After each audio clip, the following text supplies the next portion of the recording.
What's up? What's up? What's up? What's up? What's up? What's up? What's up? What is up? How are y'all doing today? It is Saturday. Thank you so much for hanging out with me today. I'm your host, Emmanuel Eman Noisette, and we are going to talk about the news from the week. We've got some minor things to talk about. The James Bond drama continues. Keanu Reeves has a new movie coming out, and we have some updates for Avengers Doomsday and Secret Wars. So we'll get to that.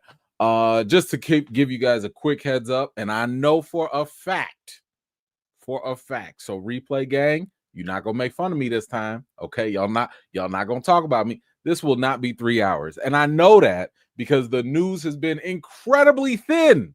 It's very thin all this week. So we are not gonna be here for 3 hours. I don't even know if we're gonna be here for 2 hours. This might be just a very short, quick live, and we'll get through it. So because we have a little bit of extra time, if you guys want to talk about some other stuff, if you want to submit some questions or whatever, save them for after, that's fine. If we got time, we can get through it. But I am not anticipating us being here for very long. So let's see who has made it out here today, and then we will get started. My man Dexter Reason, how you doing? Good to see you. Man, yes. Hey, got to get the girls' hairs done. I am so thankful that my wife is able to do that and handle that because I can't. And she saves us so much money and she does a great job doing it. So shout out to the queen for that. And I'm sure your little princess will look amazing after that. King Chad, what is up? Good to see you. Paulette, thank you for coming out. Some K, hello. Corey, how you doing? Trees, appreciate you coming through. Mama J is in the building. Thank you so much. Kiki West, always a pleasure. Thank you so much for being here. My man Raymond is back. Eugene, how's it going? Good to see you. I wanted to go see Novocaine, but I didn't feel like paying for it, even though it was an advanced screening. And I was just like, it looked like a streaming movie. I'm going to wait till it streams. Like, it's just not, like, I know we in March, but it looks like a January movie. You know what I'm saying? Like one of the movies that comes out, you might watch it and you'll never, ever think about it ever again. But I hope if you do get to see it, I have heard it was good. I heard it was good. So enjoy yourself while you go. Sean, what is up? Good to see you. Curry, good to see you as well. My man Mike, how you doing? Nah, bro, you ain't missing nothing. We just gonna be talking about a couple things here. Paul, how you doing? Good to see you. A little Doom info, just a little. It's not too big. I don't want to make it seem like it's earth shattering. Tyra, good to see you. Mo Jet, hello. Trey, appreciate you coming through. Who else did I see? I saw some other names. Mo, appreciate you coming through. Hello. Raymond, good to see you. Ism, hello. Ms. Hop, appreciate you coming through. Tracy, hello. MC, I appreciate you coming through. My man Dre is here. Let's see. St. John, hello. Good to see you. Gothic Chick, always a pleasure. Who is this? Billtron, what's up? Good to see you. All right, let's keep it going here. So we have, like I said, we don't have a whole bunch of topics, but we do have some things to talk about. So we'll get through those, and then I'm gonna let y'all enjoy y'all Saturday and your weekend. So let's get the bad stuff out the way here, but we didn't lose somebody, but we are going to follow up. We got some new details on the Gene Hackman situation where he had passed away. Where last time we talked about it, the whole situation seemed a little weird. Like it was like, wait a minute, the wife was over here and there was bottles and pills, and Gene was over there, and there was a dead dog, and it was really suspect. And they didn't suspect foul play, but it was still kind of like what's going on, right? So we do have an update here.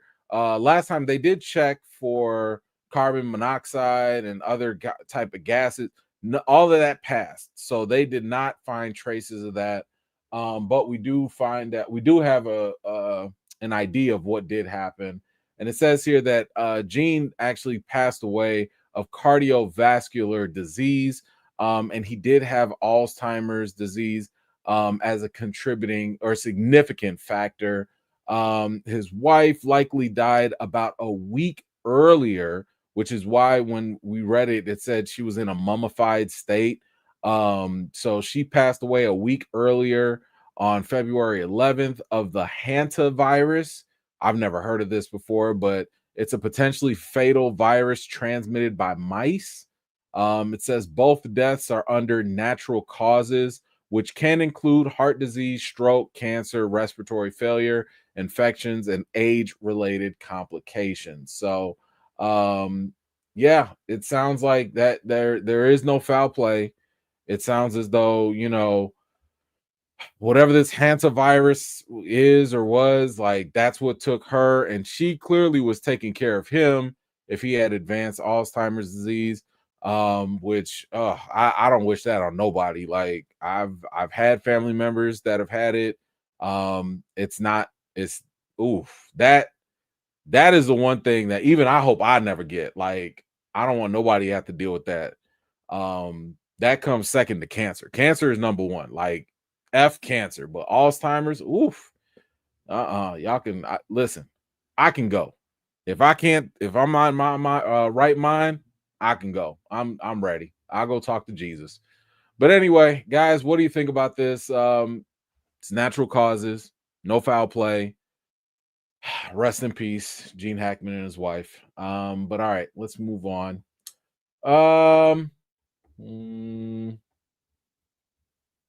What else do we have?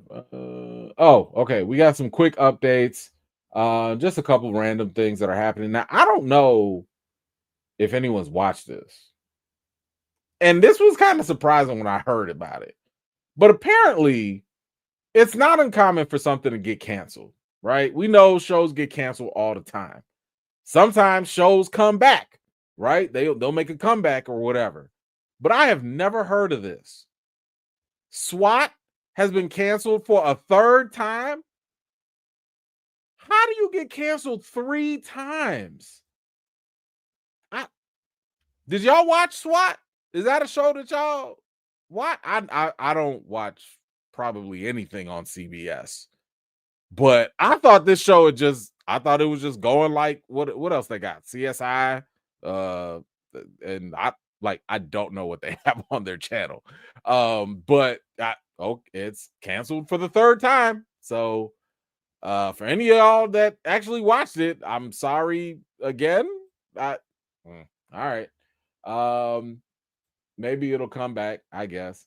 For those of y'all that are Adam Sandler fans, we do have an update here. Happy Gilmore 2 will be coming out July 25th. So this summer, y'all can get y'all Adam Sandler fix. And this will be coming to Netflix. I don't know how I feel about this. Like, I know Adam Sandler has a deal with Netflix and they have a great partnership, but Happy Gilmore was a funny movie to me. And this is back when those comedies were doing really well in theaters. The fact that it's going to Netflix, I don't know how to feel about it. I don't know how to feel. It probably is the best place to go, because how many times do people go to the theaters for a comedy recently? Like, comedies to me, I think, are where's the comedy fatigue? Because I feel like comedies have not really been hitting it the way that they used to in theaters, but you don't hear nobody talk about comedy fatigue. Anyway, are you excited for Happy Gilmore 2? I mean, I'll probably throw it on in the background. My wife loves Adam Sandler, so I guess she'll enjoy that more than I will. But y'all let me know if you are looking forward to that at all. Last of Us also has, I don't even know if this is a good update, or maybe this isn't news at all. I don't know. But Neil Druckmann says that The Last of Us Part 3 might not happen. So he says here, I guess the only thing I would say is don't bet on on there being more of Last of Us. This could be it. So I haven't played the games. I told y'all that before. But for my gamers out there, did part 2, and let's not spoil stuff, but did part 2 end in a way that made people think there was going to be a part 3. Because again, I don't know. So if you have played Last of Us, were you looking forward to a part 3? Did it feel like you were going to get a part 3? Like, I never expected that there would be a part 3 based off of the news. I heard that part 2 just kind of wrapped up the way it did. I wonder if the TV show might inspire a part 3 for the game. I don't know. I was actually thinking about buying the game because it went on sale. What was it? I think it went on sale last week on the PlayStation Store. So I might mess around and get it too. So I don't know. But y'all let me know, how do you feel about the fact that there is no part 3 coming for The Last of Us? Is that good, bad? I don't know. Speaking of 3, James Cameron, aka the GOAT, says that Avatar Fire and Ash will be a bit longer than The Way of Water. Says here that the film was about 3 hours and 12 minutes long. Okay, listen. Y'all remember for a while we were clowning James Cameron. And I was part of it. We was talking about Avatar 15, and how long it was going to take and all that stuff. And every time this man has made a film, every time he's put a movie in theaters, he hits a home run. So at this point, I don't think it matters. If he wants to have a 3 hour and 12-minute movie, who gonna say no? And who's not gonna show up? We all show up, and don't lie, because somebody is making his movies $2-point-something billion every single time he drops an Avatar movie. So, okay, 3 hours. All right. If that's what you're going to give us, I'm at the point where I can no longer doubt what this man wants to do. So if he says it's 3 hours and 12 minutes, it is what it is. Y'all let me know, how do you feel about that for Fire and Ash? Is that something you're looking forward to? Whatever you think, let me know in your thoughts down below. Let me see. Actually, let me grab this other update because I think it's just funny. Now, we talked about this before. Let me put this up here.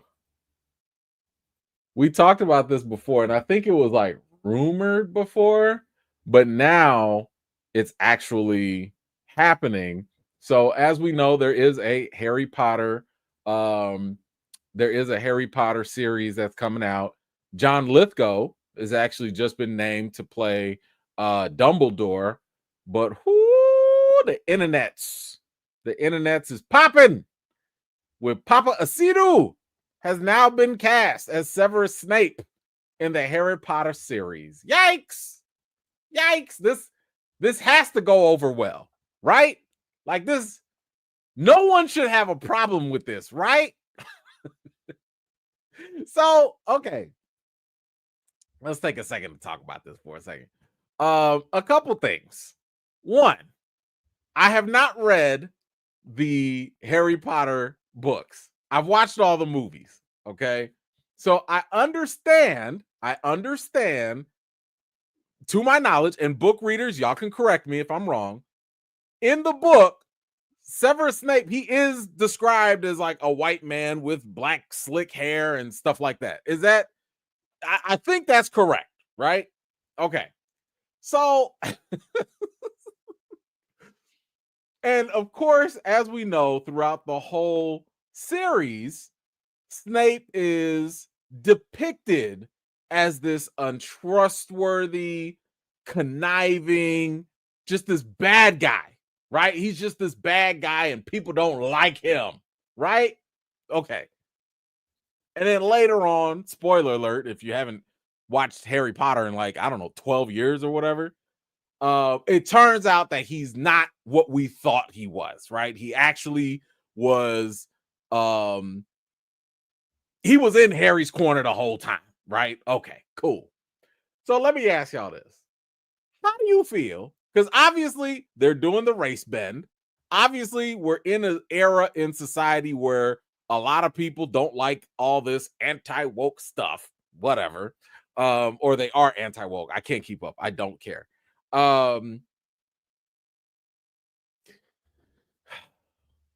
Two things. One, how do you feel given the fact that the creator is still behind this? You know, I mean, what's her name? The writer for Harry Potter. Like, they can't make these movies or TV shows without her.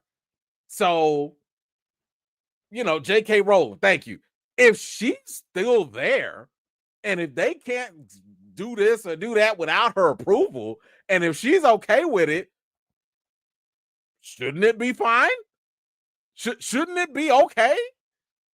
Second point to think about. I need to know how many other characters in this series are going to be black. This is just I really need to know how many other people in the Harry Potter series, because all the castings I've seen so far have been white folks. Now, again, I don't care. These are wizards. I don't care, right? It's fiction. But how many other people are going to be black? Because the question here is, if y'all finna make the only black brother the person that every other person despises and can't trust, I'm just saying it's not a good look. Okay? It's just like, come on now. Come on. Y'all gonna have to mix it up a little bit more just to even things out. That's all I'm saying. Because I'm gonna feel a type of way if the only black guy in Hogwarts is the one that everybody don't like and they don't trust. So I guess we'll have to wait and see. Now listen, I have no dog in this fight. I am not about to sit here and cape for no Harry Potter at the end of the day. But and shout out to Papa. Papa Asidu, shout out to him, for getting the role. I'm sure this is definitely going to be a big thing for him. And I hope he doesn't catch like a lot of backlash or nothing. And they better not make Voldemort black. Because if y'all gonna make him black and y'all gonna make Voldemort black, I'm gonna have a problem. What y'all not gonna do is make everybody bad black. Don't do that. Okay? Please don't do that. Oh man. Anyway, guys, what do y'all think about this? With the Harry Potter casting? Is this something that will you be watching the series? Is this something that you want to see? Maybe you're not interested. I don't know. Whatever you think, let me know in the comments down below. Okay, Nelson, what you got? Hey, man, at BlurredCon, catch y'all on the replay. Nelson, I'm so happy that you're at BlurredCon, but my real question is, have you watched Daredevil season 3 yet? And have you watched The Raid Part 1? Have you watched The Raid Part 2? Have you watched Blade yet? Nelson, why are you going outside? Now, is he still here? Nelson, where are you? Come on back. Okay, you on the replay then. Why are you going outside? Why are you not watching the shows and watching the movies that are required watching? There's so many other things that I'm sure you have not watched yet that I can't even remember the long list. Like, what are you doing? Are they playing Daredevil at BlurredCon? Are they playing Blade or The Raid at BlurredCon? Where are you going? Come on, sir. Come on, man. All right. Let us move on. Thank you, sir. Appreciate it. Hope you have a good time. We have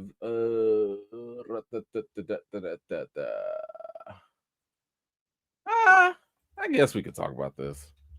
Like I said, these ain't even like major things.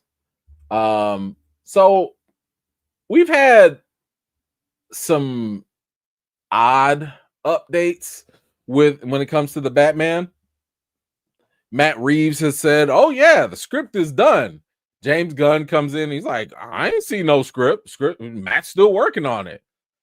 Okay, the movie's been delayed, pushed back, but after seeing what this man has done with the Batman and what he's done with the Penguin, I'm not questioning nothing else Matt Reeves want to do. Like, this man is clearly doing good work. He's putting out solid stuff.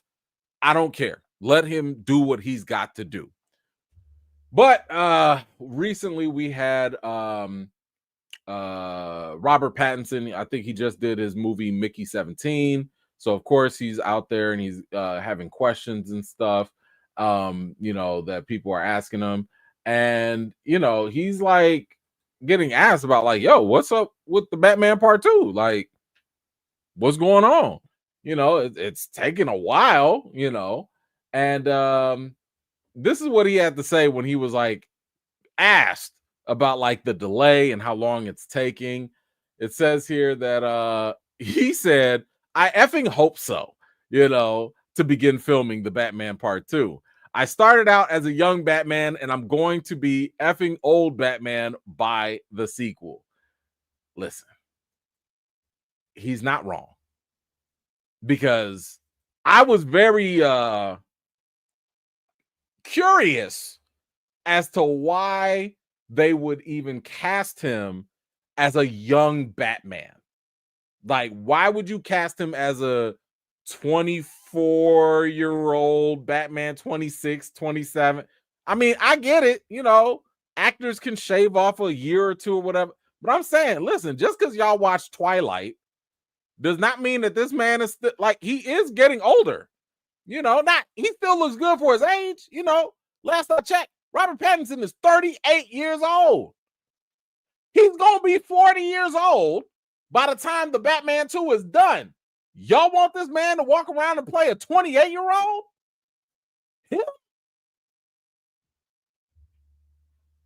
Y'all better hurry up and do a time jump and just be like, listen, Batman 10 years later, blah, blah, blah, blah, blah, blah, blah. Like, I don't know how y'all gonna do this, unless y'all doing some de-aging.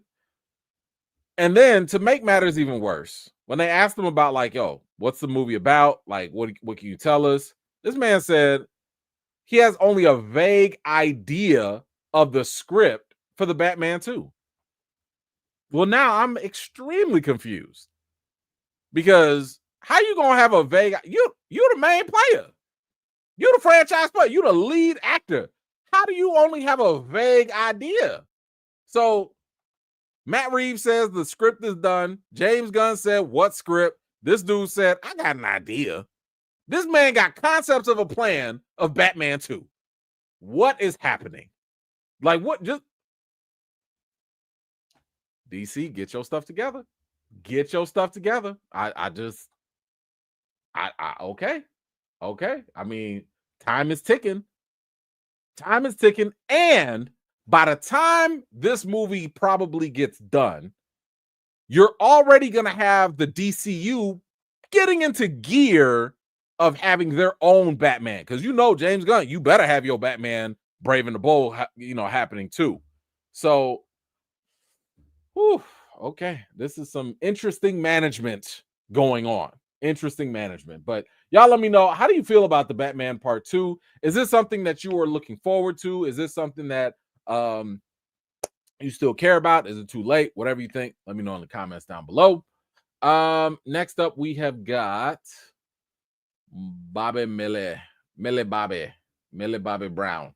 So Millie Bobby Brown, in case y'all did not know, she was and is the star of Stranger Things. She plays 11, and ever since we've been introduced to her in Stranger Things, I mean, she has been popping off doing other things. Was it Enola Holmes or whatever, and doing all these other movies and stuff. And she has recently starred in the Russo brothers movie, The Electric State, which I need to get y'all. I don't know if I need to do my review. I at least need to post my interview with her. So I did interview her. Super nice. Super nice. So I do need to post that for y'all. And unfortunately, the movie ain't doing too hot. Okay. Because right now, The Electric State debuted with about 10%. I think it's at like 18 right now on Rotten Tomatoes. And that's with like 11 critics even reviewing it. And this is now the Russo brothers' lowest rated movie ever with a budget of $320 million. Yikes. That's a lot of money to flop. Or I wouldn't even say flop, but that's a lot of money to have a movie not be at least entertaining. Now, while that should be the main story, that should be, and I think it's fair game if you are an actor or actress and you're in a movie and the movie doesn't do well, that's part of the game, right? Because when your movie does great, we talk about that too. However, that is not actually what she is being talked about right now in the media. Hold on, I think I spelled her name wrong. Let me get it right. That is not the story right now for her. Unfortunately, the story right now is about how she looks. And recently she has gone online on her social media and she has been going after a lot of the journalists and press that have been going actually after her because of how she looks like as of now. So she says here in her video, I started in this industry when I was 10 years old. I grew up in front of the world, and for some reason, people can't seem to grow with me. Instead, they act like I'm supposed to stay frozen in time, like I should still look the way I did on Stranger Things season 1. And because I don't, I am now a target. And in this video, she directly read aloud some of the headlines that have been written about her recently, from why are Gen Zers like Millie Bobby Brown aging so badly? Oh my gosh. To what has Millie Bobby Brown done to her face? She has particularly disgusted by one article because it was amplifying an insult rather than questioning why a grown man is mocking a young woman's appearance. Oh my gosh. Oof. And she goes on to say, this isn't journalism, this is bullying. The fact that adult writers are spending their time dissecting my face, my body, my choices, is disturbing. The fact that some of these articles are written by women, even worse. And she goes on to say, let's do better, not just for me, but for every young girl who deserves to grow up without fear of being torn apart for simply existing. Wow. So listen, I know this industry can be rather cutthroat. I also know that this industry will go after appearances, because appearances, and let's be honest, that is how you make your money, right? I'm sorry, but if you are not the most attractive, and if you don't have a lot of talent, you probably not going to make it in this industry very far, right? Like you're going to have one or the other or both. Now, it's not, going after a celebrity or actor's appearance or whatever is not uncommon. And I think that if we're going to make any type of exception on when we will talk or act about it or talk about it, is maybe, and I'm not even like a fan of going after them like that, but it's like maybe if it was like related to their work. So for example, I don't know, if you're supposed to be a fighter, or if you're supposed to be a superhero and you don't have no muscles, yeah, that's on the table, right? That's gonna be on the table for us to talk about, because if you're playing He-Man and you ain't got no muscles, what are you doing, right? And when we did see old dude who's gonna play He-Man put some muscle on, what do? We gave him some praise, like, yeah, good job on the work. The only other exception I think maybe would be like if cosmetic surgery was involved, and that's always been a very blurry line. But here's the thing with Millie. She just grew up. That's all. I mean, like, I've seen her in person and she just looks like a grown-up version of 11. That's all. Like, it's not like, she walking around with her face all puffy and, like I don't, what did y'all think would happen when you see somebody at 10 years old and you constantly see her in stuff, and then all of a sudden she looks different? Because part of the issue, I think, is you also, when you have child actors, the best thing that usually happens for them is that while they do their career as a child, they will stop, right? Like in between their teen years to young adult years, they'll stop. And then when they come back, then it's kind of easier for the audience to adjust and be like, oh, that was that person. Oh, okay. But when you're constantly growing in front of us, in front of the camera, it might not always help, you know. And Millie has not really taken a break. So people are watching her as she grows up, or maybe they're not watching. But either way, I do agree with her. There's no need to be going after her for this. She looks fine to me. She looks like how, you know, a person her age would grow up. Like, that's all. Like, y'all act like she just grew up and looks like she's 40. Like, no, this is how she grows. Like, okay, it is what it is. But anyway, what do y'all think about what she had to say? What do y'all think about the headlines that are out there right now about her? Whatever you think, let me know in the comments down below. JM,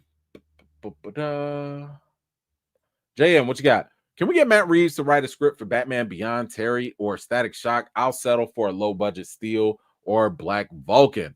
So let's work backwards. Black Vulcan probably will not get a standalone movie. Steel also probably not, especially not in this day and age and society.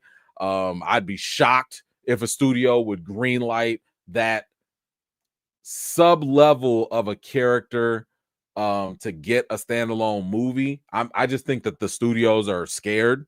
I don't think they would do that. I don't think I would want Matt Reeves to do Static Shock.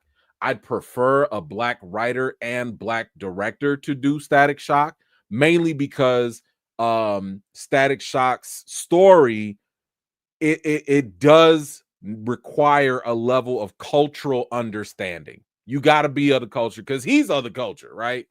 Now, Batman Beyond, you going with that, okay? Because first of all, a Batman Beyond can work, and I don't know why WB is sitting on that. That right there is so much gold. It's so easy to do. You can do a Batman Beyond story right now. Now, could Matt Reeves do it? I don't know. I don't know if Matt Reeves would want to, because Matt Reeves, from what I recall in his filmography, he really likes the grounded, non-fantastic looking stuff. And it's not that Batman Beyond is like that, but Batman Beyond is futuristic, right? Batman Beyond is something where like you're gonna need some advanced gadgets, you're gonna need like so you're gonna have to have a level of imagination. I'm trying to think of who I would like for that. I almost want to say Denis Villeneuve after he's done Dune, but I don't know if I trust him with the comic book story. I would just like him visually to help with Batman Beyond, but I would need a different writer. I need somebody who can really tap into the comic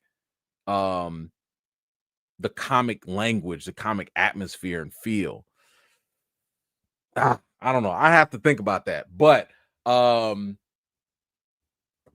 yeah, I wouldn't put Matt Reeves for that. You want Matt Reeves for something much more grounded, much more nah, I wouldn't put him for that either. You know what? Nah. I was thinking of The Question, that character.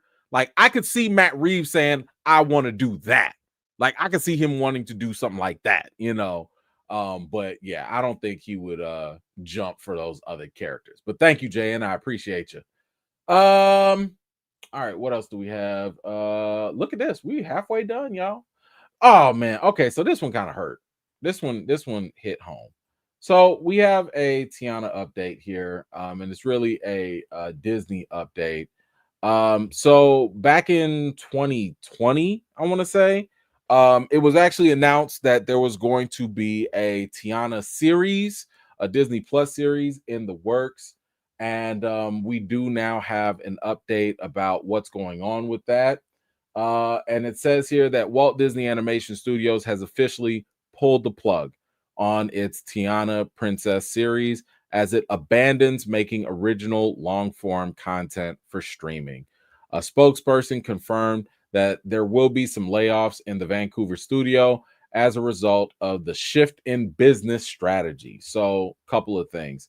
For one, this is very, very disappointing because, you know, one, I hate to see the very first Black Disney princess be the victim of being on the chopping block of being, canceled. That hurts in itself. Two, this hurts me as a dad because this is something I wanted for my 3 Black daughters, right? My daughters grew up, they watch Disney Channel, they watch Disney Plus, they watch Tangled, the Rapunzel story and all that. Like they watch this they watch all of these things. Like they watch them complete all the seasons, then rewatch them again. So for me, I was sitting here excited thinking, oh, you guys are going to see Tiana now. And now y'all could finally see this princess that y'all love and have a good time with it. I mean, listen, like when I took my kids to Disney World, we tried to go on the Tiana ride. That was the first ride we tried to get on. The line was insane. Like the line we got there close to the beginning of the park a little bit, and the line did not even open up probably until the next day. So that's how popular the Tiana ride was. And even for my kids, it was kind of like when we first went, yeah, there was all these rides we can go on, but the first thing was like, when do we get to meet Tiana? We want to meet Tiana. We want to talk to her. We want to meet her. Thankfully, they did get a chance to meet her. Melted my heart just to see them, having conversations with her, talking with her. Like, it's really like that dream come true of seeing your little kids look at their idols and just seeing themselves reflected. Like, that was everything. So the fact that this is happening for this show, I'm like, man, y'all could have canceled anything else, but y'all couldn't have let this go through. That hurts. It goes on to say here that sources close to the streaming series say that despite best efforts, including several changes to the creative team, Tiana ultimately could not get to where it needed to be given production costs. Okay. It says here that now Moana 2 was originally going to be an animated series before being reimagined as a theatrical release.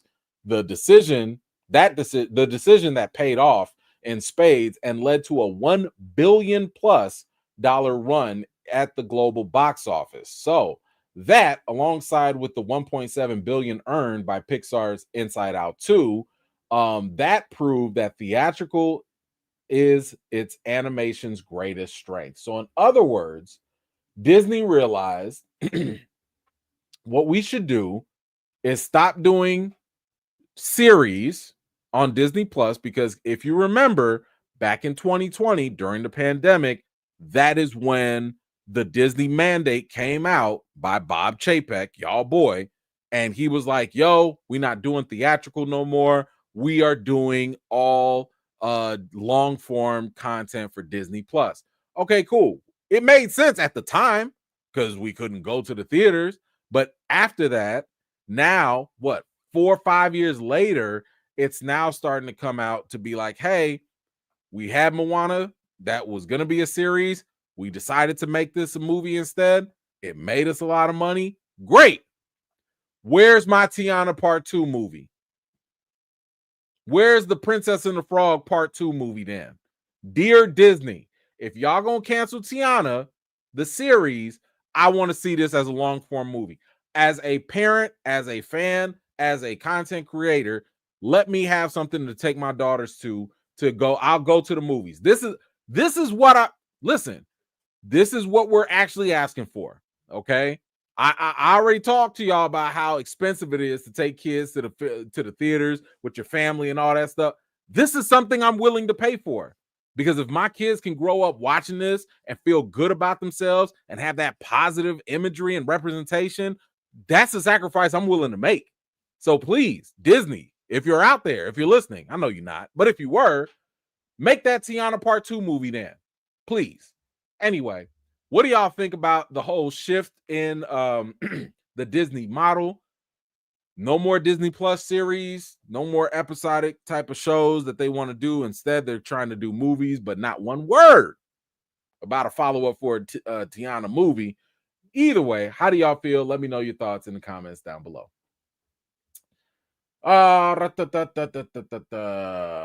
JN.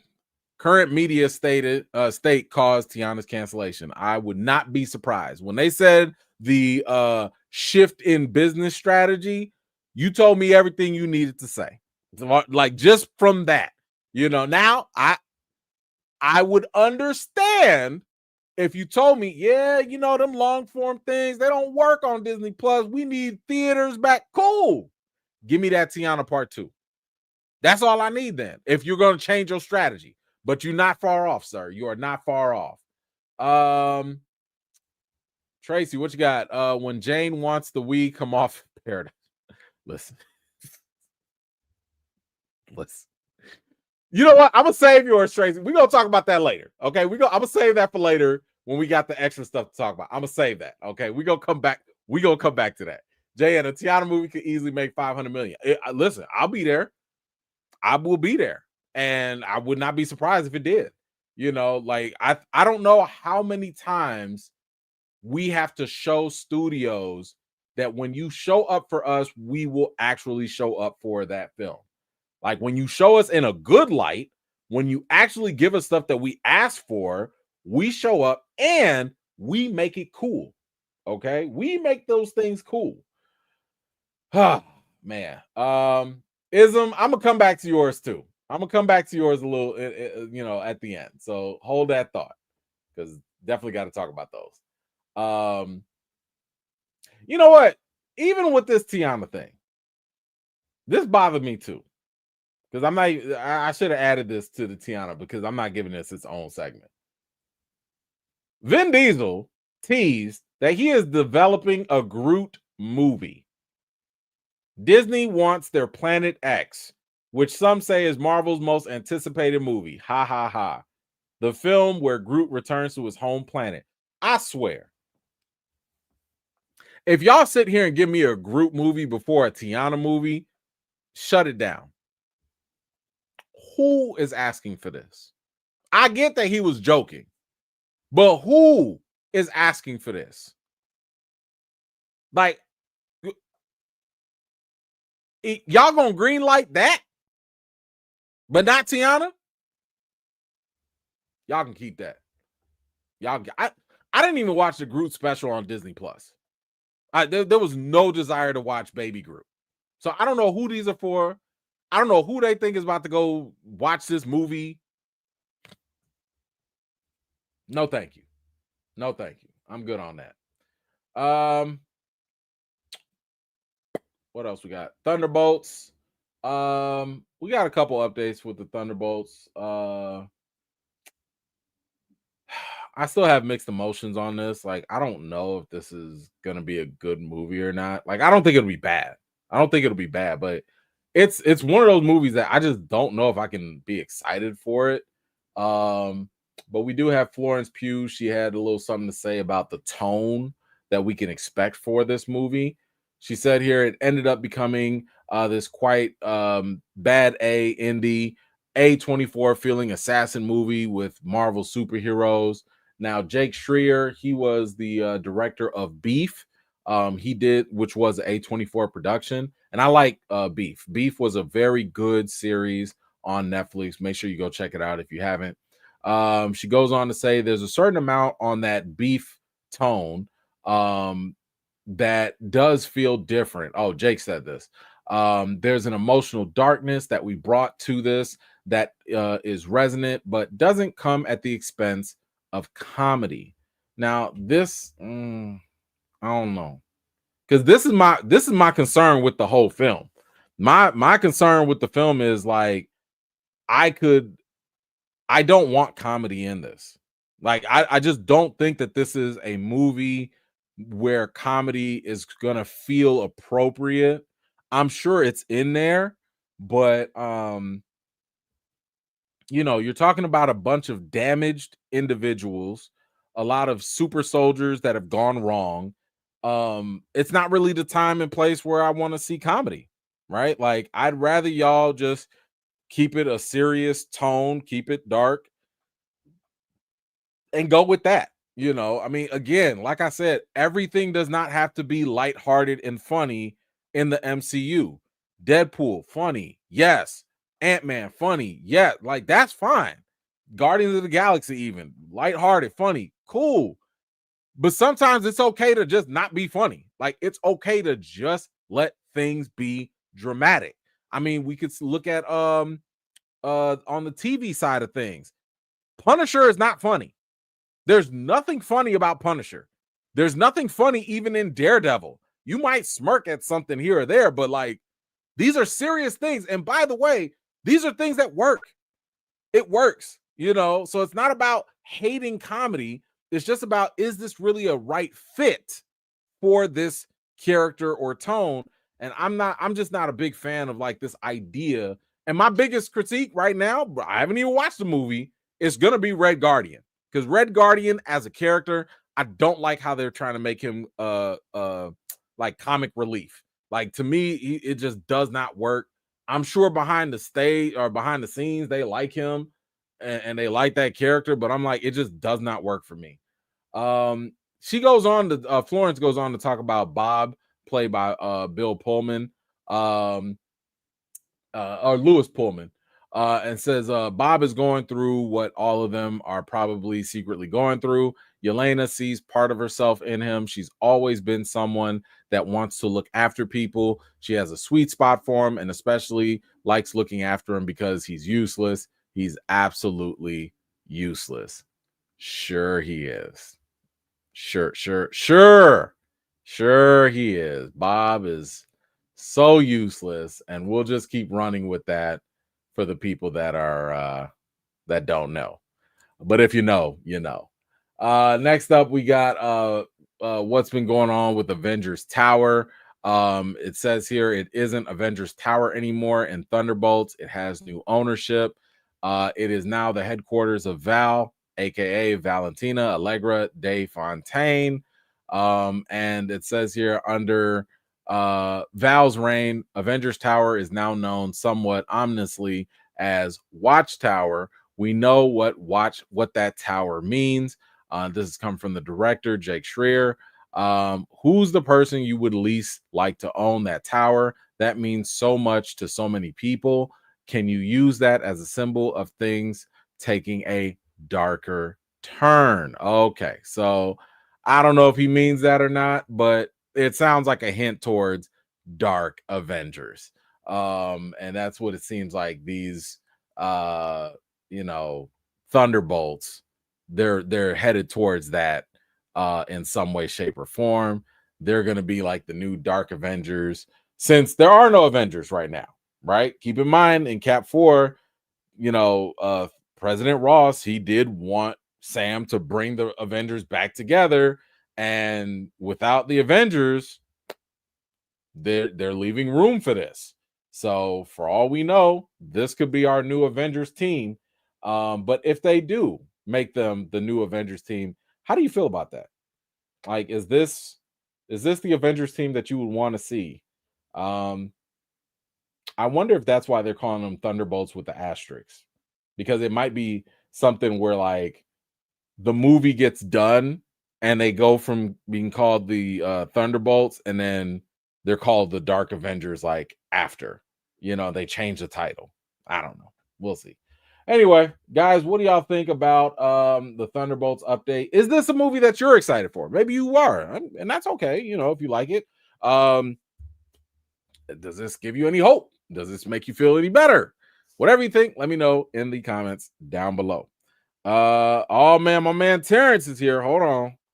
Let me grab this here. Thank you, brother Terrence, for the $20 cash app. Appreciate you, brother. Terrence, I don't know if you're watching. Did you see the Doctor Who update last week? I gave the Doctor Who update. It wasn't much, but I did what I could. So I did that for you, bro. Thank you so much, man. I appreciate you always holding down the channel. All right, let's see. Thunderbolts. Okay. So we got three left. We're gonna talk about Keanu's new movie. We got the Bond drama, and then we're gonna talk about Avengers. So let's talk about Keanu Reeves. So Keanu Reeves, as we know, definitely has solidified himself as an action star at this point with the John Wick series. He's still always and forever going to be Constantine to me. And can't wait for Constantine 2 whenever they can get that going. But this man is still working and he is not letting up because he's got a new movie coming out and it is really getting some legs, and it now has a director, and it is none other than Justin Lin. So Justin Lin, he is a filmmaker who has steered the Fast and Furious franchise. He has now come on board to direct Berserker. Now, Berserker, in case you did not know, that is a comic book series that Keanu Reeves himself came up with that concept. And so it says here that Reeves is starring in the gritty feature project as well as producing. So just to give you a little background, Berserker basically, and this is I believe it's coming to Netflix too.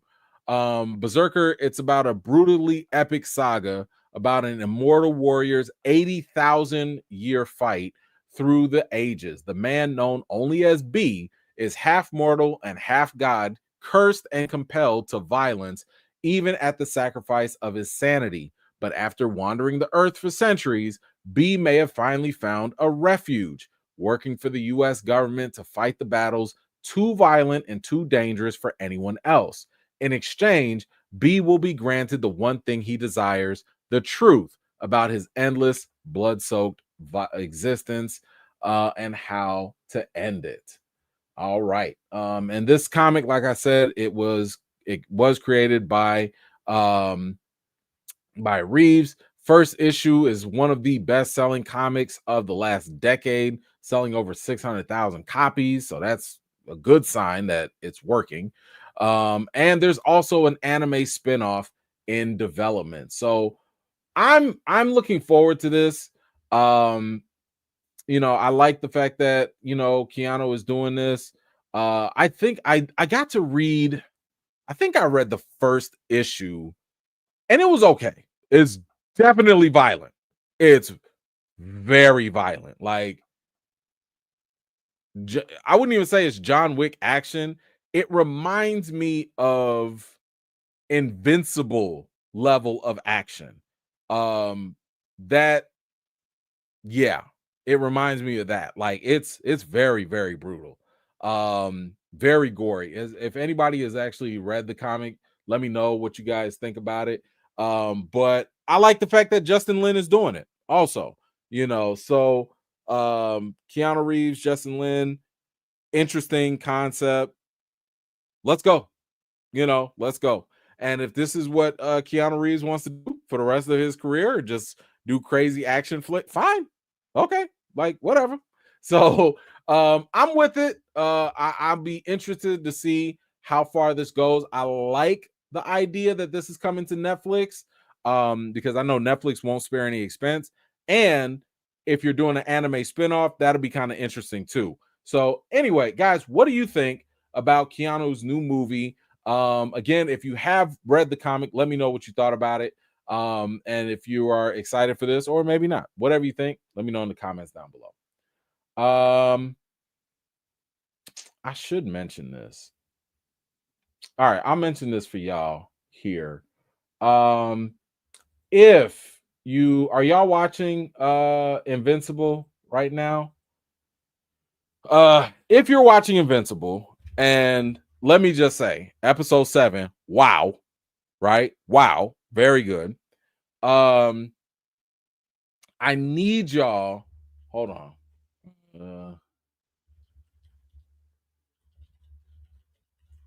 Where is it? Okay, there it is.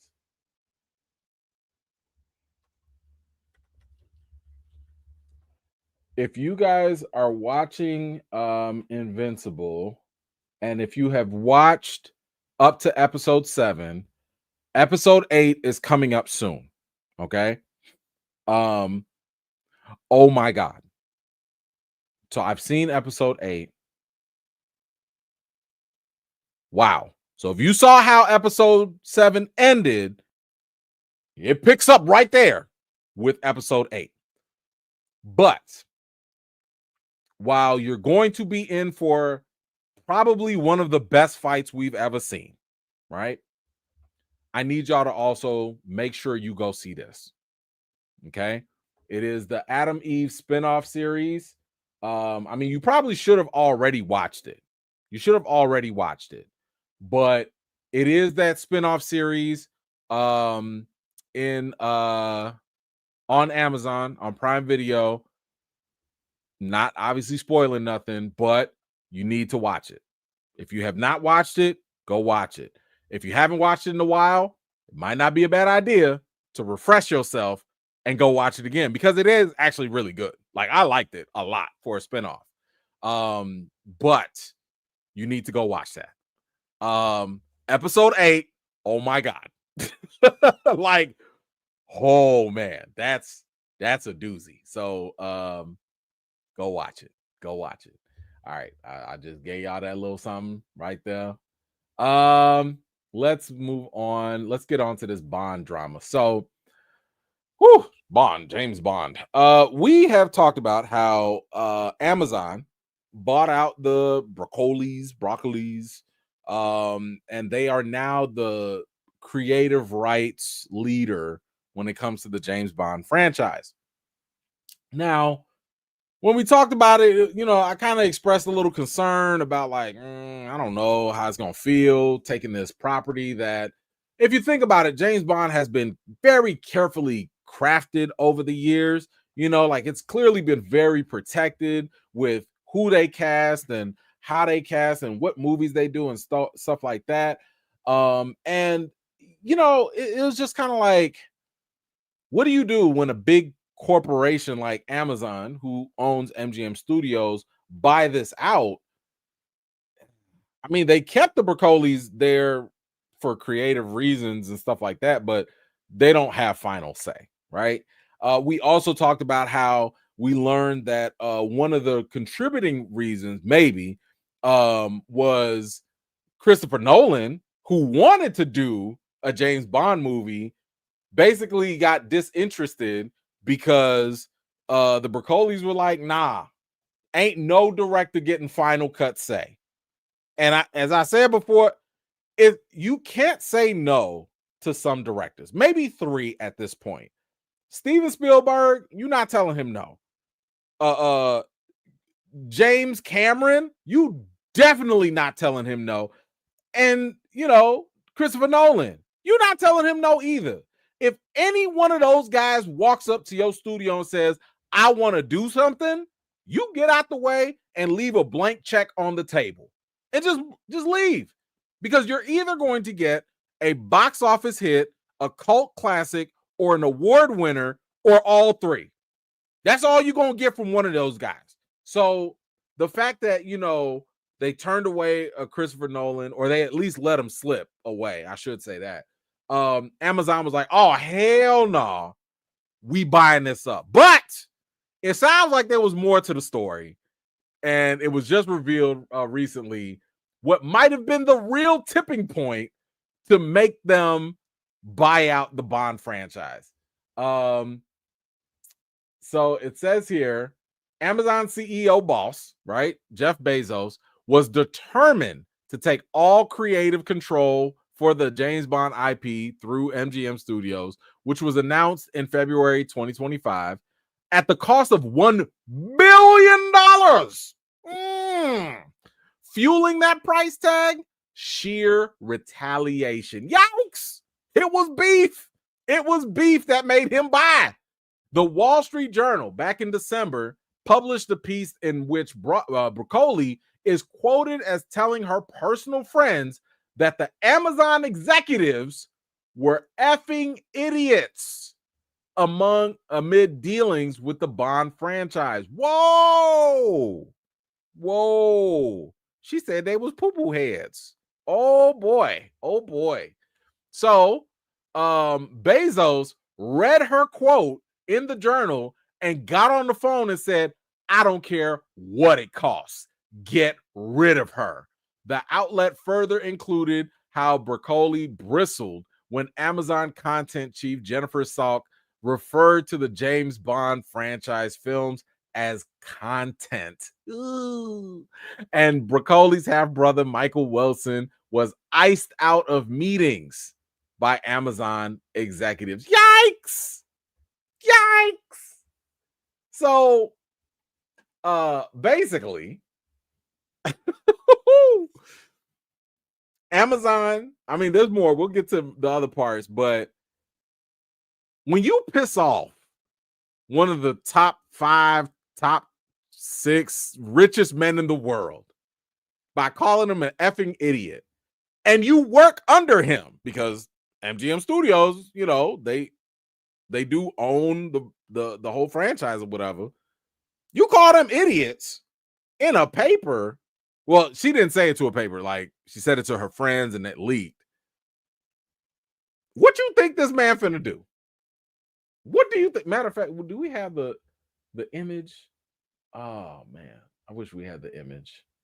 I saw what they did. Hold on.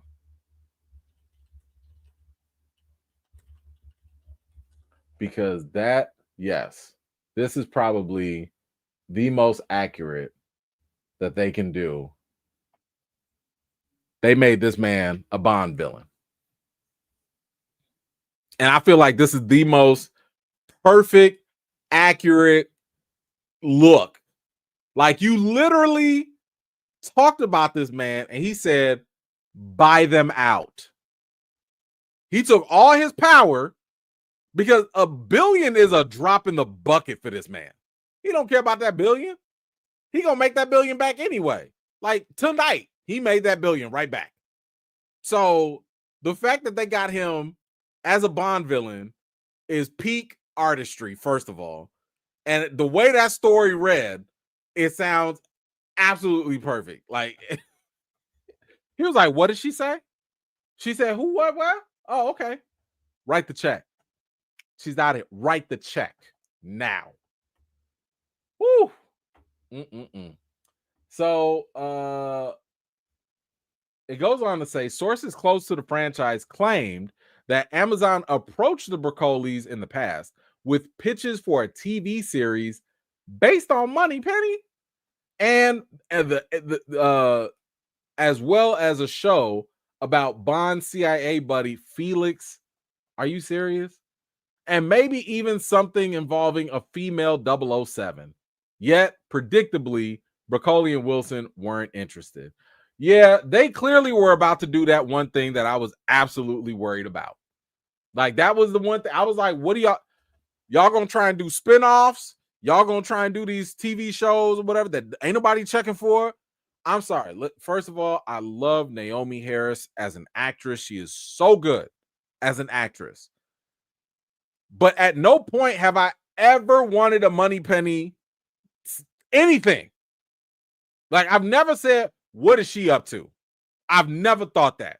In every James Bond movie I've ever seen, I've never sat here and said, what is she doing her off hours? What does her prequel look like? What of her other story? What are her others? I've never thought that. And Felix, because he was played by who was it? It was the brother. Who played Felix in the movies? Oh, why his name's escaping me right now. Where is it? Yes. Jeffrey Wright. Jeffrey Wright. That's who y'all want to do a spinoff of? Really? Like that? Really? I don't remember him from the old movies. Like, why would y'all want to make a series? First of all, Amazon, y'all not even knocking Rings of Power out the water yet. Y'all can't even handle that yet. And you think that you're going to do something with the James Bond franchise? No one is asking for these spinoffs. and a female 007 in today's world? Y'all really finna go out there and have a DEI 007? Are you nuts?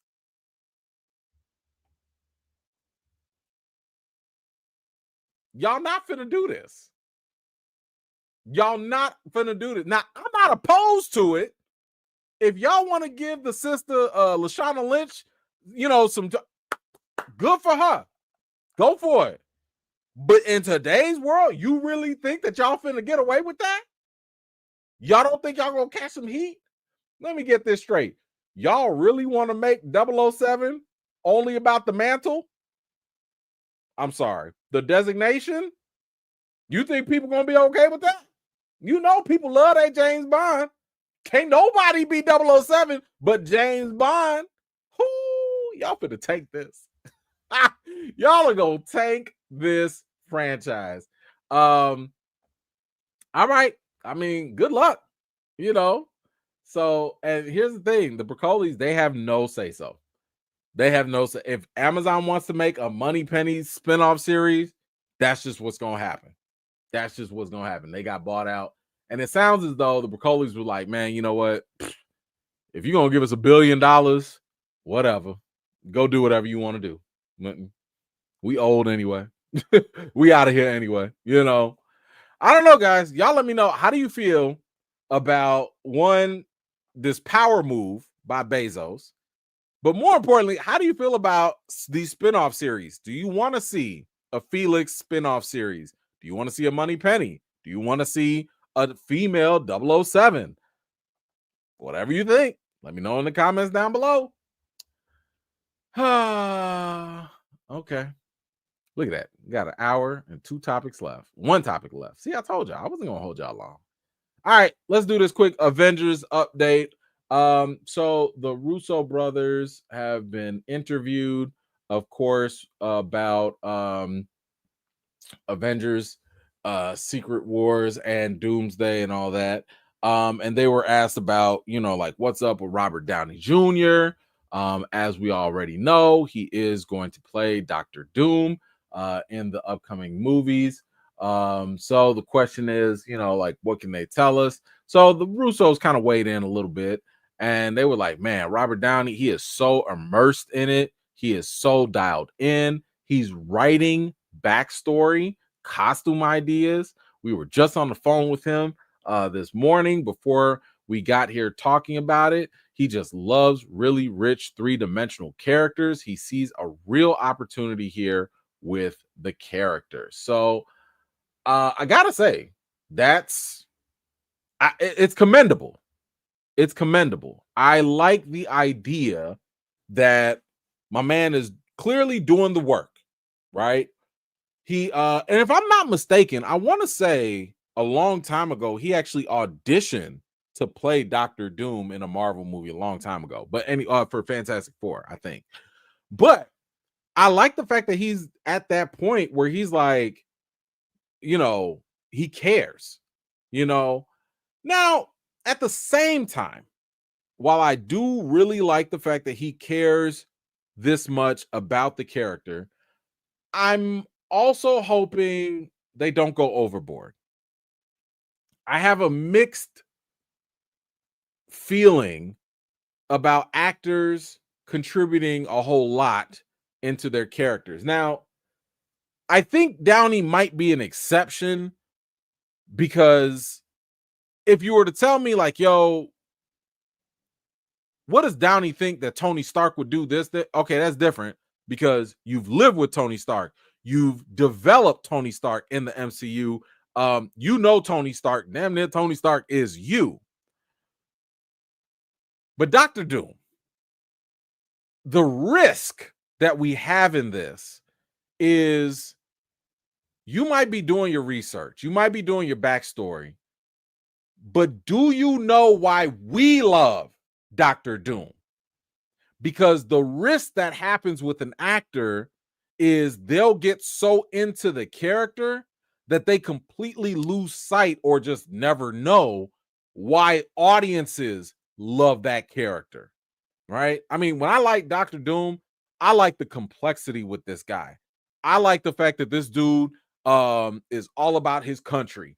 I like the fact that this dude believes that he is the smartest person in the world. I love his arrogance. I love his confidence. I love how he don't give a damn about nobody except his people. I love how much he hates Reed Richards. Like, these are just different things about this guy that I hope Robert Downey also understands, right? I hope he pulls that out and realize, like, I need him to watch the games, watch the cartoons, and really just understand, or just read anything by Jonathan Hickman. If you read anything Dr. Doom and Jonathan Hickman, you will understand Dr. Doom. Just do that.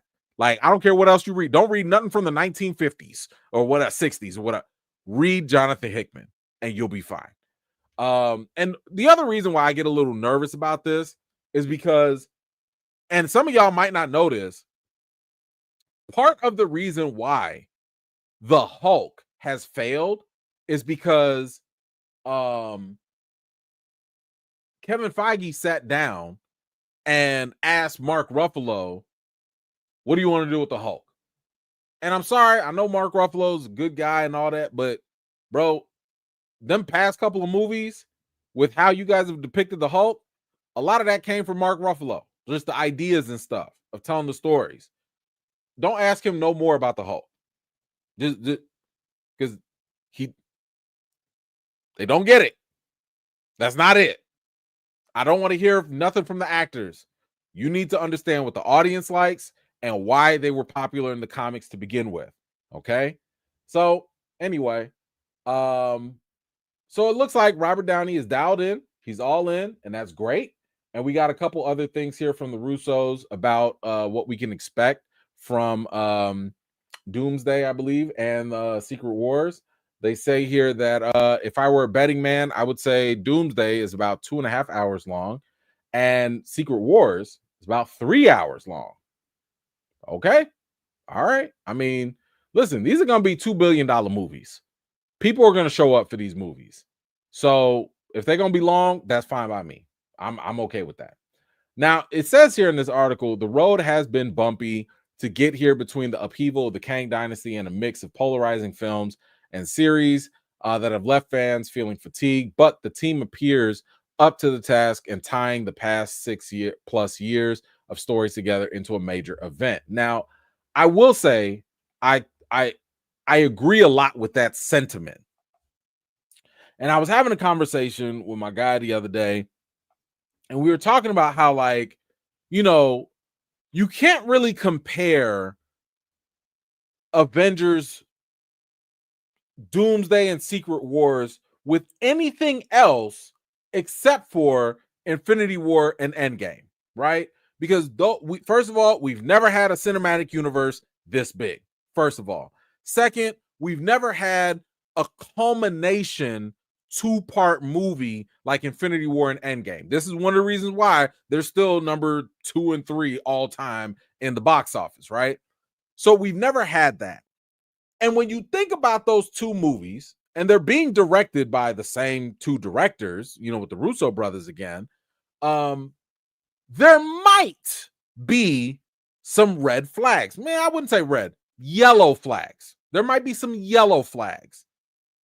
When you think about Doomsday and Secret Wars, the yellow flag that you have is you have one less writer, right? I think it's Marcus and McFeely or whoever. One of them is not returning, right? So one of them is not returning. We don't know how that's going to impact the storytelling. We don't know that. So that's one yellow flag. Second yellow flag. When you think about what happened with Infinity War and with Endgame, it came off of an extremely strong third phase of Marvel.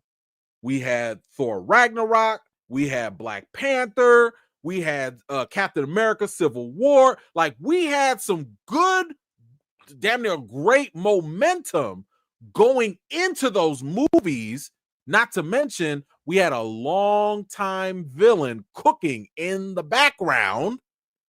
That was a lot to build up for 10 years and to finally, really just show out in Infinity War and then conclude in Endgame.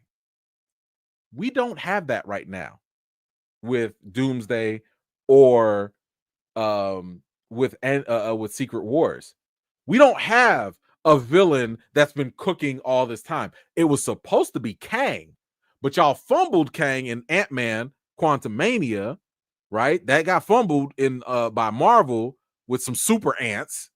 And rather than continuing Kang's story, rather than making Kang the presence and the villain that he should have always been, y'all want to undercut him in advance by just bringing back Robert Downey and bringing back Dr. Doom or introducing Dr. Doom. Like, any momentum Kang had, it's gone.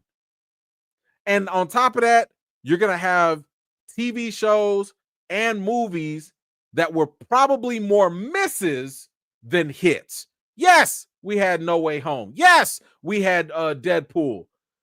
But we also had like the Marvels. I mean, Cap 4 was okay. Like, you know what I'm saying? Like, we didn't have the same momentum of movies or content that we had in phase 3. So it's hard to imagine that these guys are about to duplicate their success. I'm not saying it's impossible, because I doubted Infinity War before it came out, because it was like, we're going to have 34 characters. We got to juggle that. And I was like, whoa, how are you going to do that? But they pulled it off. But when you have a lackluster phase 4 and 5, when you have an undercut villain with Kang, when you have what feels like a desperation play by bringing back Downey just to play Doom, who we don't even know him. We don't even know Doom yet, right? Not in the MCU sense. I don't know how good this is going to be. I still think, because of the Russos, because of the name brand of having the Avengers, it's going to do well. I think it's going to make $2 billion. But I don't know if it's going to catch that same energy, because they got a lot of work to do. And I don't think Thunderbolts or Fantastic Four are going to be enough to get us all pumped up for it. Not yet. So is it going to be bad? I don't think it'll be bad. But is it going to be the same as Infinity War and Endgame? I don't know. It says here that there is the concern of paparazzis taking set pictures, and the Russo brothers explained that they've already planned for that. They said, we're pretty good about shutting that down. We've sort of strategized to hopefully be effective with that. It sounds as if much of the movie will be filmed on sound stages, and Joe Russo confirmed that they'll be doing quite a bit of that. And he said, we don't want people getting photographs, so we are being pretty stringent. Also, the location work we are doing, we've picked those locations with that in mind. Now, that I absolutely love. I absolutely love that, because one, you're going to need two things to make this work. One, you're going to have to make sure the story is good. That's fundamental, right? That's, if you have a bad story, it don't matter what surprises you throw in there. And two, the more surprises you can keep under wraps, the better. Because imagine, and I've talked to y'all about this before. Imagine if we lived in a world where before Infinity War came out, before Endgame came out, we saw all these leaks about Cap lifting the hammer. Do y'all really think it would have been as good of a moment compared to not knowing it at all? Right? So I love the idea that they are planning for this.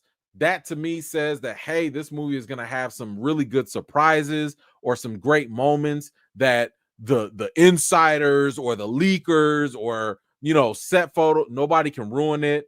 I'm really hoping it stays as tight-lipped as possible. So that does give me some green flags, some green signs. I like that. I'm hoping that they not only keep it under wraps, but you have to make sure it's a good story too. Because again, you could think of Doctor Strange 2. You kept some of those secrets under wrap, but the story was stupid. Hey, we didn't know this was going to happen with the Illuminati, but then you kill them all off because the story was dumb. You know what I'm saying? So you got to have a good balance of both. But anyway, guys, that is it for this Avengers updates. What do you think about the Russo brothers holding it down with the leaks? The movie's gonna be long, 2-3 hours, give or take. And Robert Downey being dialed in. How do you feel? Does this give you more hope for the film? Are you more excited for it? Whatever you think, let me know your thoughts in the comments down below. All right. Let's see. We got a couple here. I know we got a little time here.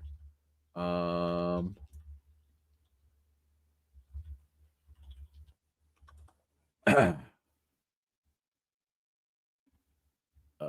trying to see if I can find that tweet that you were talking about. Ism, I see here. You said, did you see Richard say he'd be Batman for free? Unfortunately, I did see that. Let's see if I have it here. Yes. So, yeah, he did say that he would be willing to play Batman in the DCU for free. Well, listen, I have been on record. I have said it before, and I'll say it again. I do not want Alan Richardson as Batman. I think that it would be an incredibly bad visual optic to have. Now I know that I have been on record also saying that height does not always matter. Size does not always matter. However, I've been proven right and wrong at the same time, right? Actually, I'll talk about when I'm proven right. I don't want to talk about when I'm proven wrong. No, actually, you could be proven wrong. I was proven wrong when it depends on the camera angles, right? So let's see. Do I have that? Was that Endgame? Endgame. I think it was Endgame. If I could find the image, I don't know. Yes. This image right here. Ooh, can y'all just give it to me? Okay. Y'all see this image right here? Can I put it? Let's see. Okay, there we go. This image right here. This is not a coincidence. This is by design. Okay. Robert Downey and Chris Evans are not the same height. Neither are ScarJo or Paul Rudd. You have to stack them. Okay. That's how you play with height in the MCU or in movies. So it is possible to make that work, right? But you got to stagger people and be like, all right, you in the background, you in the front, and stuff. You got to do that with the short people and tall people. Alan Richardson, how tall is he? Because I want to say he's like 6 something. He's 6. Jesus. He's 6'3". Alan Richardson is 6'3". He's taller than Henry Cavill. Okay? Superman. How y'all about to have a Batman that's bigger than Superman? And Alan's big too. There's a big guy. He's a big guy. It's not going to work. It's not going to look good on camera. How are y'all going to have a Batman that's 6'3", 240 pounds of straight muscle, right? Straight muscle, because he's in great shape. How y'all gonna have him in the costume and then put him in the business suit and nobody gonna tell him apart? You mean in all of Gotham, they got a bunch of 6'3", 240-pound muscle dudes just walking around in business suits? It's visually going to look stupid. It's just gonna look bad. Now, maybe if he cuts and he loses weight, maybe, but this man is Reacher. He ain't finna be gaining muscle, losing weight, and all. I don't think he's gonna do all that. So, as much as people are like, but I like my comic accurate Batman, it's not, this ain't a comic book. Movies are not comic books. They're based off of them, but they do not always have to be adapted one to one. So, Alan Ritchson as Batman is an absolute hopeful no. If you want to bring him in as some swole looking villain, sure, do that. But this man is too big. Pause. He's too muscular. He can't, it will not work. Y'all gonna have to get some non-acting street thugs for him to beat up, because he gonna look like he beat everybody up just for fun. It's anyway, it's not gonna work. I do not believe it will work. I can't see it.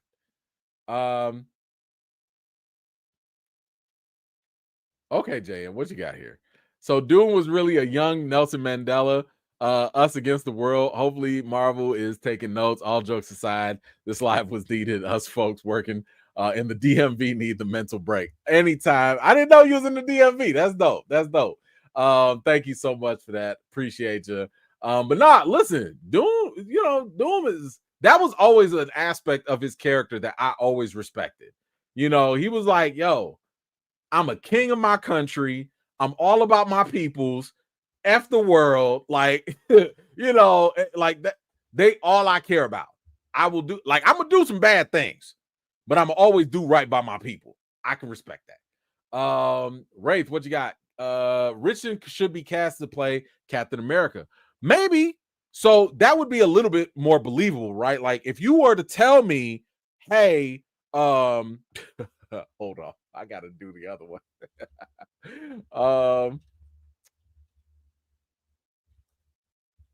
If you were to tell me that he was the before and the after for Steve Rogers, sure. But if you're going to have him be Captain America, you about to have the Rob Liefeld version. Okay, I'm talking about the one with the big stupid chest, the one with the chest that was like popping out, looking like the man boobs and stuff. That's the Captain America you're gonna have if you want him to be Captain America. Now I think he could do it. That would make sense. But you're gonna have that's gonna be a swole Captain America. That's a super soldier. That would work. Now I've already said I think the number one role for Alan Ritchson would be He-Man. This dude looks like He-Man already. No work needed. Give him a sword, put on the costume. He is He-Man ready to go. Okay, ready to go. So anyway, and Hyperion, yes. Thank you for that, by the way, Ray. Hyperion is actually, if y'all go back, that was the character I told him he should play. I did an interview with him. I think this was when Reacher first came out, and I asked him, I was like, "Hey man, you want to come to Marvel?" And he was like, "He's cool with it." And I was like, "You need to play Hyperion, okay? Hyperion, he would look like that." Do we have a Hyperion? Let me see, because I remember I put a side by side with him on there. But yeah, look, this ain't. You mean to tell me that ain't Alan Ritchson? What? Hold on, where is he at? Right there. That's not Alan Ritchson right there. You see the neck muscles? That's Alan right there. The blonde hair and everything. That is him. He can come in very easily and play Hyperion. Like, we don't need to force him to be something just because of the muscles. How about y'all force him into something that he already looks like? Like, that would be fine. Okay, because dude, Hyperion literally is like a Superman, but he's like evil. That is easy. That's a cakewalk. Oh, anyway, thank you for that too. Who else we got? We got some last minute ones here. Okay, so talking about Paradise. Okay, I did see the finale of Paradise. If y'all have not watched it, I'll try not to give no spoilers. Let's see. Famous, you also got one. Any thoughts on Paradise season 1? Hulu, interesting twist at the end. I give it an 8 out of 10. All right. So I did not cover Paradise. Let me give some thoughts on it here. Maybe I'll do a little review. I did a review a while back. But I'll go ahead and do a quick little thing now. So now that I finally got a chance to watch the last episode of Paradise, I think that for one, Sterling K. Brown, his acting is unquestioned. Like, this man can act, there's no question about it. He is automatic when it comes to making you feel all the feels. So this man as an actor, his performance in this series was captivating, it was gripping. I loved every moment of him on screen. The villain in this case, really enjoyed their performance. I love the writing around them as well. I liked how it was very unconventional. That's not usually somebody you would see as a villain. I like how they even gave them a backstory with their kids and how, when their kid was going through what they were going through, it really affected how they went about doing all the evil things that they did. So I like that. So good writing with the villain. I like the twists. There were some nice twists in the story. Given how we learned about different characters, especially some of Xavier's friends and stuff like that. We learned different things about their past and why they act the way that they act. I like that. I thought that was good storytelling. Probably one of the more surprising aspects that I really enjoyed was actually the president, Cal. I really enjoyed how when we started, Cal seemed a certain way, but once we peeled those layers away, we learned about his relationship with his father. We learned about his relationship as just being president. And we learned obviously his final acts and everything. And I really, really thought that was cool. Loved how he was, a damaged guy who tried to do the right thing as best as he could, even though he was forced into a situation he never really wanted. So I really like the layers and the depth that they gave to him. And James Marsden did a very, very good job as that character as well. I think that the mystery was intriguing. And this is where maybe I'll get into the bad stuff.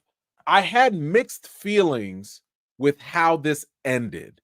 In my opinion, this series or season 1, because this did get greenlit for season 2, this should have stopped at episode 7. Episode 7 was quality peak television. That right there is where, obviously we learned the big secret about what's going on with Xavier. We learned the big secret about what's going on with the whole series and like why they're down there. Episode 7 was the perfect cliffhanger where Paradise should have ended, but it didn't. It went on into episode 8. Now, episode 8 did an interesting job of wrapping things up. I did not have a we on my bingo card. Now, if you've seen the episode, I'm trying to keep it spoiler free. If you've seen the episode, you already know. Oh, we? First of all, the moment the we came up, you should have just been like, yeah, sure, okay. The one thing you don't ever do is ask somebody crazy if they crazy.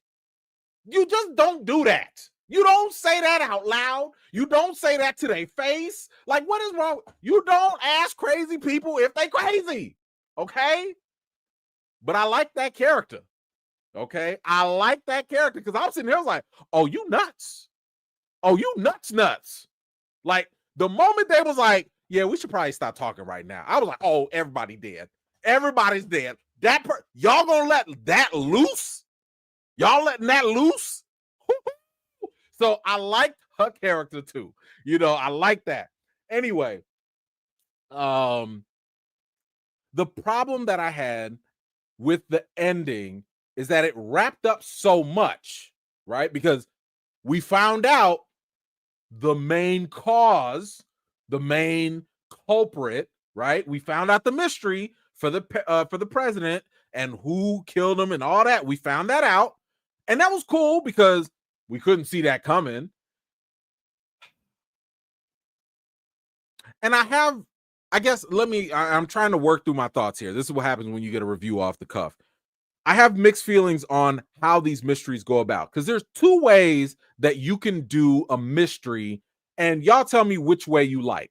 The first way is what we got in Paradise, where we have a mystery and there are intentionally things or information that are left out completely, and we get those things revealed at the end, and that's when we learn the answers. So that's the first way that you do a mystery, right? You make it damn near impossible to guess it because you withhold so much information. Then you have something like, let's say, the Glass Onion series, where the information is always in front of you, but you're always being misdirected, and you never know how to piece it together until they rewind everything and be like, see, that person said that person was right there, that person did this, and you just missed it. I personally like the second part. Make me feel dumb. Make me feel like you pulled the wool over my eyes and I just missed it.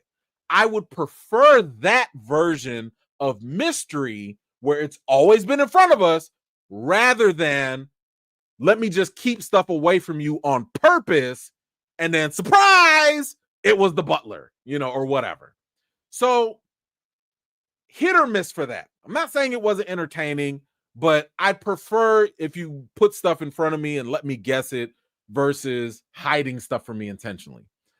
The reason why I'm also a little iffy on ending on episode 8, because episode 7 was episode 7 was it. You wrapped up so much stuff. I don't know if I care or if I'm excited for whatever you're going to show me in season 2. Because as we know, there's going to be a certain mission going into season 2. I don't know if I care about that mission. Because first of all, that mission should have never had to happen in the first place. If I tell you don't go somewhere, don't go there. That should have been from the jump. Again, if you know what I'm talking about, you know what I'm talking about. If I tell you, okay, don't go over there, and you end up going over there, and something happened to you, you think I'm finna go chase you? You think I told you not to go over there? So anyway, I'm not excited for season 2. There are a couple things I'm curious about. Okay, I'm curious about season 2, and because of episode 7, I'm willing to give season 2 a shot. I'm willing to check it out. I think we did say that we'll cover it, so we will definitely talk about it. But I just didn't feel oh my gosh, what is gonna happen next? Like, again, if you ended it at 7, I'd have been like, yo, is this person telling the truth? Is there more stuff out there? What's gonna happen with the kids? Who really killed I would have had so many questions going into the next season. I have to watch season 2. But now I'm kind of like, maybe. So anyway, overall, if they had ended it at episode 7, I probably would have given this a 9.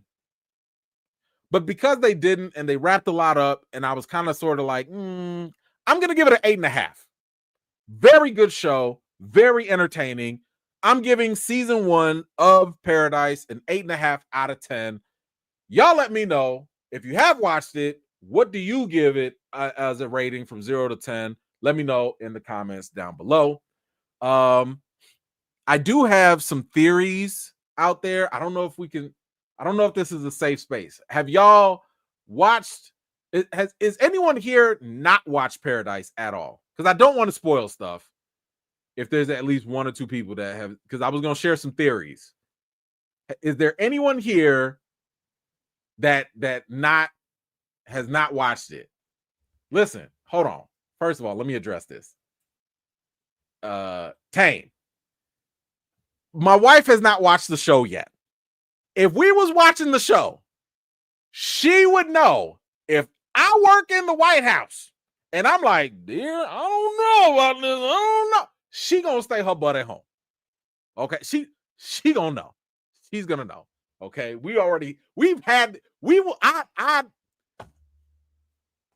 almost want to call it just. Oh, she not here. Okay, hold on. I'm gonna call her. I'm gonna call her because she ain't. Hold on.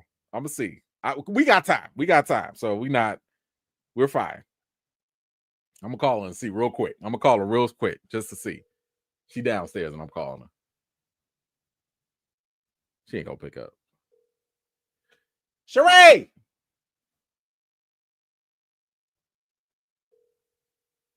Sheree! Dang, she not picking up. Is she here? Sheree! Okay, she not here. Oh well. Anyway, what else do we have? Sorry. Okay, I see a couple people have not seen it, so I'm not gonna say the theories. What the heck she is? She must be taking a nap. I don't like that. She taking a nap for? All right, I'm gonna try and call her on the side. She could be sleeping actually. She's been up all night, or she was up early this morning, doing some college tours and stuff. So yeah. Anyway, let's see. I really do want to see. I'm curious now. Would she actually go? Because we never had this conversation. We've never talked about this. Let me call my daughter. Hold on. This is what happens when we ain't got no news topics. We just BSing. Now I know you're not going to ignore me.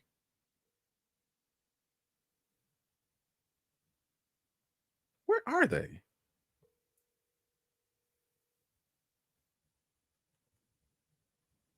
Everybody is downstairs.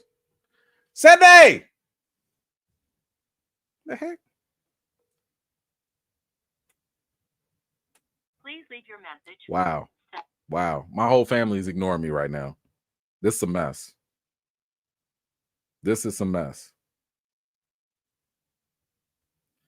Here's a fun fact. I can control the TV from up here. I'm finna mute that TV. I'm sorry. I gotta stop being diabolical. I'm sorry. All right. Anyway, we'll get to that later. Who else? What else? Okay, so we got that.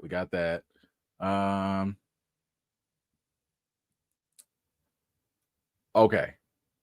Tracy, so since some people haven't watched it, I'm not gonna highlight it, but yes, the fact that they showed what they showed was absolutely a great piece of history repeating itself with the slaves in the White House. Yes. So I am 100% with you on that. Just yes. Great observation. Okay. Who else do we have? We have Quiet One. What you got? Looking forward to Doomsday. My yellow flag is I don't want Doom's placement to feel forced in the bigger story, like the B-type movie villains are portrayed. Needs to feel organic, like Thanos did. I don't know how you get that.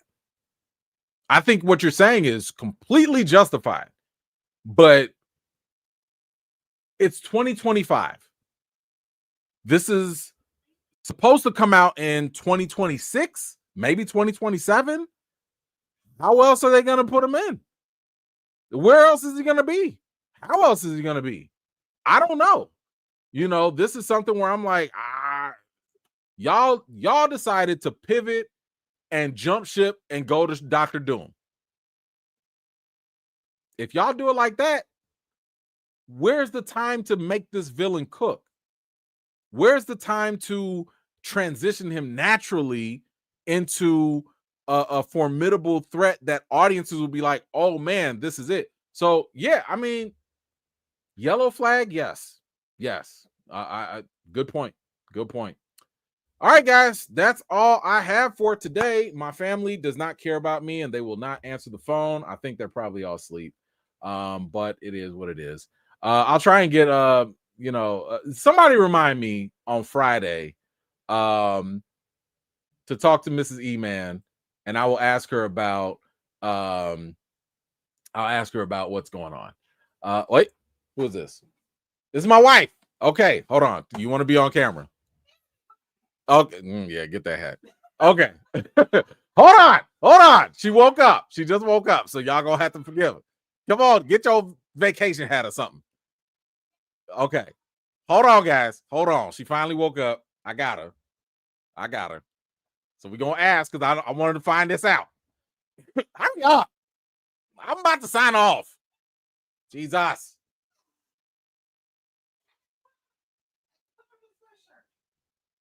Yes, sweatshirt will help too. Oh my God. It's only 300 people waiting. Do you want me to be naked? They might not mind. You might not mind. Okay, listen. Question. Yes. Here's the scenario. Wait, hold on. Okay. You have not watched Paradise, is that correct? Correct. Okay. And we don't have to watch it. If I worked in the White House and you worked in whatever you work in, right? You travel for work. Mm-hmm. If I work in the White House and I work right next to the president, like right there, mm-hmm. and I come up to you and I'm like, babe, I don't think you need to go to work today. I'm not going to work today. Thank you. Okay. We're done. I'll be like, where we going? We're done. Where's Tane at? Tane, I told you, this ain't complicated. If I work at the top, and even if I don't know what I'm talking about, and I'm like, I don't know about this, I'm not going to work. She's not going to work. She's not going to work. You can say that on Monday. What? Get out of here. Get out. Go away. Go away.